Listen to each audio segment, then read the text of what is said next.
ছেলে ছিল সেটা দেখলে আমার মাটি বেলায় মাটি বেলায় দিয়েছে আমার তারপর এই ছেলেটা আমার টানিয়ে উঠেছে টানতে আস্তে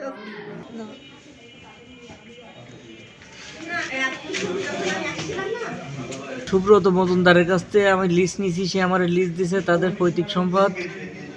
আমি দুপুরবেলায় ঘেরের বাসায় শোয়া এই জায়গাতে 7-8 জন 10 জন লোক যে হঠাৎ আমারে বাসার ভিতর দিয়ে মারতি আমারে বের করে এনেছে। আমরা কোনো দল বেদল আমরা কোথাও কোনো জায়গায় যাই না, কারোর কোনো জিনিস আমরা খাই না। স্বামীরা নির্মমভাবে মাইরে এইভাবে ঘেরের বেড়িতে রেখে গেছে।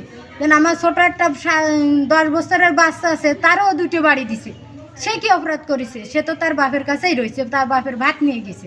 রিয়াদ খানজান তারপরে শুকুর সর্দার এরাই হিট দিয়ে তারপরে মারাইছে। কিন্তু যে দল গোটা এই এরা সভাপতি হয়েছে, এরা গ্রামের সভাপতি হয়েছে খানজান, তারপরে রিয়াদ এরাই দল জুটায় তারপরে এই সিমলারে অনাত্মক খালি খালি মারিছে। এই জীবনও কোনোদিন করত ক্যারো ছাড়ে না, পয়সা পাবে না, কেউ ধরে যায় না।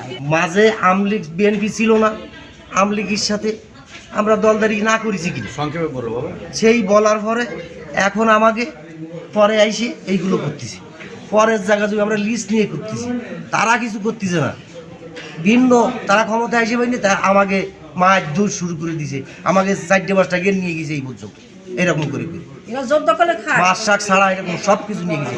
শুধু আমাকে অপরাধ আমরা আমলিগের সাথে ছিলাম, এই আর কি। আমাদের যে সময় বেঁচে পর্যন্ত আইসি আপনাদের কাছে যারা সাংবাদিকরা আছেন, যারা স্থানীয় প্রশাসন আছেন, যারা নেতৃত্ব দিচ্ছেন, এদের সবার কাছে চাচ্ছি যেন সুষ্ঠুটা বিচার পাই, যেন একটা শান্তি পাই। ছোট বাচ্চাটার বন্ধু মারিছে কি ছিল 6 পড়ে, সেই বাচ্চাটার মাথায় পিটন দিচ্ছে, ভাগ্য বলো তার মাথায় লাগে নাই, 2-3টে জায়গায় কাঁচাই গেছে। তার ছোট বাচ্চা স্কুলে পড়ে 6ষ্ঠ শ্রেণীতে, তারও পর্যন্ত মারিছে। এরা কত বড় নৃশংস মানুষ এরা।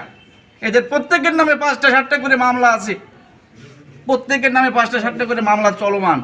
এই পর্যন্ত এরা দুর্ঘটনা ঘটে না, এর আগেও মানুষের বাইরে হাত পা ভেঙে দিয়েছে, সেরকম মামলা এদের নামে আছে। সুন্দরবন ইউনিট থেকে মতিয়ার শেখ নামে একজন রোগী আসছেন, বয়স আনুমানিক 45। ওনার শরীরে কয়েক জায়গায় ফোলা ছিল, তীব্র ব্যথা ছিল। আমরা প্রাথমিক চিকিৎসা দিয়েছি, এক্সরে করিয়েছি, ভর্তি করিয়েছি। কিছুক্ষণ চিকিৎসা নেওয়ার পরে ওনার ব্যথা না কমার জন্য এবং আরও বেশি অসুস্থ হয়ে যাওয়ার জন্য আমরা উন্নত চিকিৎসার জন্য খুলনা মেডিকেল কলেজ হসপিটালে পাঠিয়ে দিয়েছি। এখন খুলনা মেডিকেল কলেজ চিকিৎসার জন্য এখান থেকে রওনা হয়েছে।